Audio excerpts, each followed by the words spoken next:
Hello दोस्तों, कैसे हैं आप सभी। उम्मीद करता हूं आप सभी बहुत ही अच्छे होंगे। तो आज के इस वीडियो में हम पढ़ने वाले हैं क्लास 12 रसायन विज्ञान का बहुत ही इंपॉर्टेंट चैप्टर जो है विद्युत रसायन, जिसका यह 7वां वीडियो है।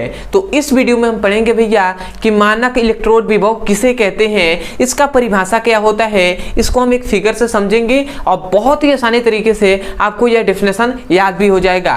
तो चलिए दोस्तों अपने टॉपिक को शुरू करते हैं। तो यहाँ पे हमने लिखा है भैया मानक इलेक्ट्रोड विभव, यहाँ पे हमने इसका डेफिनेशन लिख दिया है और यहाँ पे एक हमने फिगर बनाया है। परंतु इतना बड़ा डेफिनेशन है, ये आपको इस फिगर को यदि आप समझ लिए तो भैया ये डेफिनेशन तो यूं ही याद हो जाएगा। ठीक है, तो चलिए अब हम समझते हैं सबसे पहले ये फिगर को। तो फिगर समझने से पहले यहाँ पे देखिए इलेक्ट्रोड विभव, यहाँ पे एक है मानक, एक है इलेक्ट्रोड विभव। तो जब तक आप इलेक्ट्रोड विभव को नहीं समझेंगे तो मानक इलेक्ट्रोड विभव को समझना थोड़ा सा मुश्किल हो जाएगा। इसलिए हमने जब इलेक्ट्रोड विभव पढ़ाया है तो आप लिखिएगा इलेक्ट्रोड विभव ब्रदर सर, आपको वो वीडियो मिल जाएगा, वहां से पढ़ सकते हैं। फिर भी मैं कोशिश करता हूं कि आपको ये समझ में आए। ठीक है, तो हमने भैया इलेक्ट्रोड विभव में यही बताया था कि जब किसी धातु के छड़ को उसी धातु के लवण के विलयन में डुबाया जाता है तो इस पर धातु के सतह पर क्या होता है भैया, एक विभव उत्पन्न हो जाता है। धातु के सतह पर एक विभव उत्पन्न हो जाता है और उसे ही हम इलेक्ट्रोड विभव कहते हैं।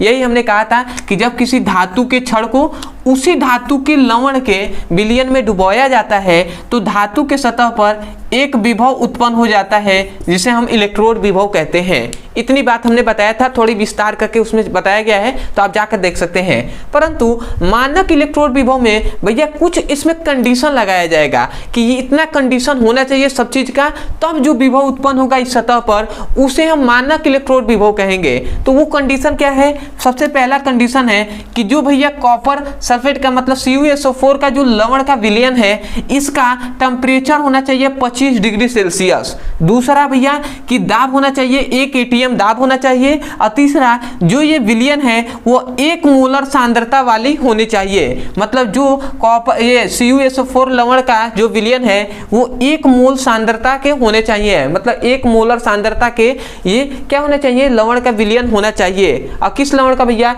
इसी धातु के लवण का ये विलयन है।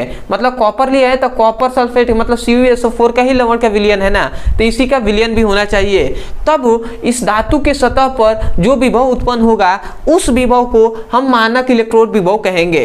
यही हमने डेफिनेशन भी लिखा है कि जब किसी धातु के छड़ को 1 atm दाब तथा 25 डिग्री सेल्सियस ताप, ठीक है, उसके बाद लिखेंगे 1 मोलर सांद्रता वाले उसी धातु के लवण के विलयन में डुबोया जाता है तो धातु की सतह पर एक विभव उत्पन्न हो जाता है जिसे मानक इलेक्ट्रोड विभव कहते हैं। समझ में आया? एक बार और सुनिए क्या कहा जा रहा है। जब किसी धातु के छड़ को 1 atm दाब तथा 25 डिग्री सेल्सियस ताप पर 1 मोलर सांद्रता वाले उसी धातु के लवण के विलयन में डुबोया जाता है तो धातु के सतह पर एक विभव उत्पन्न हो जाता है जिसे हम मानक इलेक्ट्रोड विभव कहते हैं। तो यही ना कह रहे हैं कि जब किसी धातु के छड़ को 25 डिग्री सेल्सियस ताप तथा 1 atm दाब तथा 1 मोलर सांद्रता वाले उसी लवण के विलयन में डुबोया जाता है तो धातु के सतह पर एक विभव उत्पन्न होता है जिसे हम मानक इलेक्ट्रोड विभव कहते हैं। तो आशा करते हैं आपको इसी फिगर से ये डेफिनेशन याद भी हो गया होगा। तो मैं यही कहूंगा भैया यदि आपको समझ में आया है, यदि इस वीडियो से सीखने को मिला हो तो सबसे पहले तो चैनल को सब्सक्राइब कर दीजिएगा, वीडियो को लाइक कर दीजिएगा। हो सके तो मैं कमेंट सेक्शन में जरूर बताइएगा कि आपको वीडियो कैसा लगा। दूसरी बात, यदि कोई भी आपको टॉपिक समझ में नहीं आता है किसी भी क्लास का, फिजिक्स और केमिस्ट्री का, तो केवल आपको उस टॉपिक का नाम लिखना है यूट्यूब पर और अंत में हमारे चैनल का नाम लिख देना है ब्रदर सर, आपको वीडियो मिल जाएगा। वहां से जाकर अच्छे से आप पढ़ाई कर सकते हैं और अपने सुंदर से नोट्स बना सकते हैं। अदरवाइज यदि किसी भी क्लास का फिजिक्स और केमिस्ट्री का चैप्टर वाइज सीक्वेंस में एक एक करके वीडियो को पढ़ना है और सिलेबस को कंप्लीट करना है, सिलेबस के सभी वीडियो को आपको चाहिए तो भैया एक नंबर यहाँ पे दिया जा रहा होगा, इस नंबर पे व्हाट्सएप कर दीजिएगा और जिस भी क्लास का आपको लिंक चाहिए उसका मांग लीजिएगा। फिजिक्स और केमिस्ट्री का आपको मिल जाएगा, वहां से जाकर आप अच्छे से पढ़ाई कर सकते हैं। तो चलिए दोस्तों आज के लिए इतना ही, मिलते हैं अगली वीडियो में, तब तक के लिए धन्यवाद। जय हिंद, जय भारत।